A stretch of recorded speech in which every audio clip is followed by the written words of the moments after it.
Good morning সবাইকে। গতকাল রাত্রি মোটামুটি 10টার পরে 10টা 15 নাগাদ খাওয়া দাওয়া শেষ করে কেবল বিছানাতে গেছি।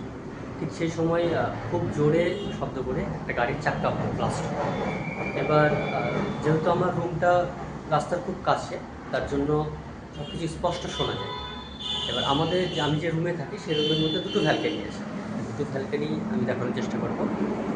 এই সাইড দিয়ে একটা ভ্যালকানিতে যাওয়া যায়, আর এই পাশে একটা ভ্যালকানি আছে, দুটো।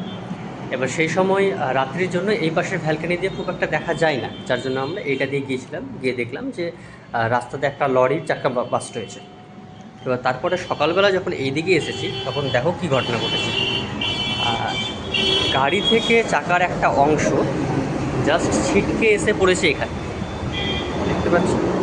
ঠিক এই অংশটা দিয়ে, এইটা দিয়ে এটা ছিটকে এসেছে, ছিটকে এসে এখানে এসে পড়েছে। আমাদের রুমটা অলরেডি দোতলার ওপরে, অত নিচ থেকে এসেছে, অত নিচ থেকে এই জায়গাতে এসে পড়েছে। এবার যে অংশটা ছিটকে এসেছে সেটাকে একবার লক্ষ্য করো, দেখ কী অবস্থা। এদিক দিয়ে পুরো তার দেখা যাচ্ছে। এটা যদি অন্য কাউকে রাস্তার পাশে যারা ছিল তাদেরকে যদি ছিটকে এসে লাগে তাহলে কী অবস্থা হবে বুঝতেই পারছো।